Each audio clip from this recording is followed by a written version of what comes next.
Appendix. Peak Experiences. American psychologist and philosopher Abraham H. Maslow, 1908 to 1970, coined this term to describe non-religious, quasi-mystical and mystical experiences. Peak experiences are sudden feelings of intense happiness and well-being, and possibly the awareness of ultimate truth and the unity of all things. Accompanying these experiences is a heightened sense of control over the body and emotions, and a wider sense of awareness, as though one was standing upon a mountain top. The experience fills the individual with wonder and awe. He feels at one with the world and is pleased with it. He or she has seen the ultimate truth or the essence of all things. Maslow's work has been called groundbreaking because it concerned the spiritual yearnings of humankind and focused a scientific interest on mysticism. Such an endeavour had been absent since the work of psychologist and philosopher William James at the beginning of the 20th century. Maslow described peak experiences as self-validating, self-justifying moments with their own intrinsic value, never negative, unpleasant, or evil, disoriented in time and space, and accompanied by a loss of fear, anxiety, doubts, and inhibitions. The two types of peak experiences are relative and absolute. Relative characterize those peak experiences in which there remains an awareness of subject and object, and which are extensions of the individual's own experiences. They are not true mystical experiences, but rather inspirations, ecstasies, and raptures. It is thought that probably the majority of peak experiences fall into this category.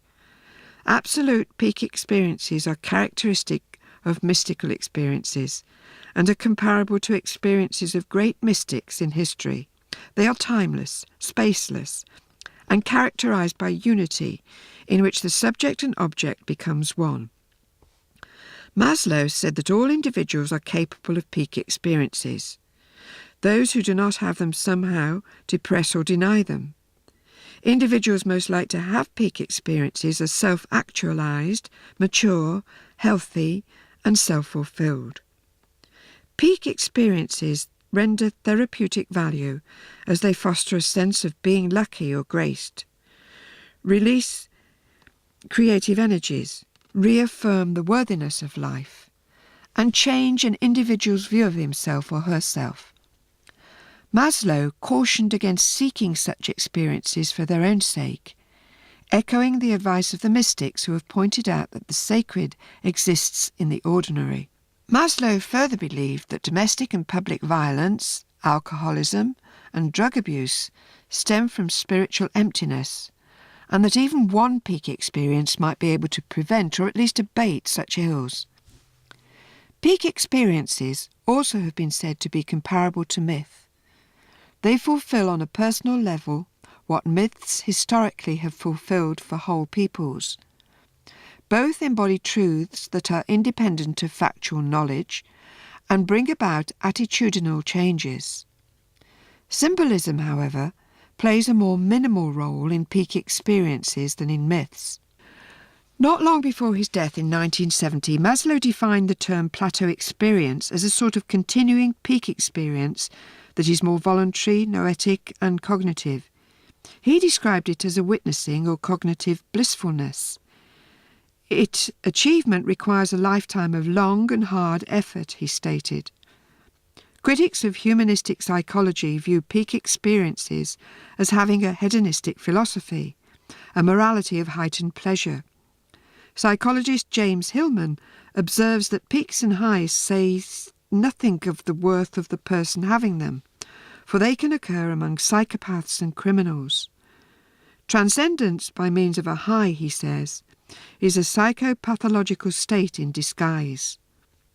To the objective observer, this appears to be an overall unjustified criticism of humanistic psychology. Even though everyone may be capable of having peak experiences, it does not mean everyone has them. That is, they can have them if they want to. People have peak experiences without the aid of psychotherapy. If a criminal has a peak experience, it is really no reflection on humanistic psychology. Each experience has to be judged on its own merit. Does it enhance the person's life or not?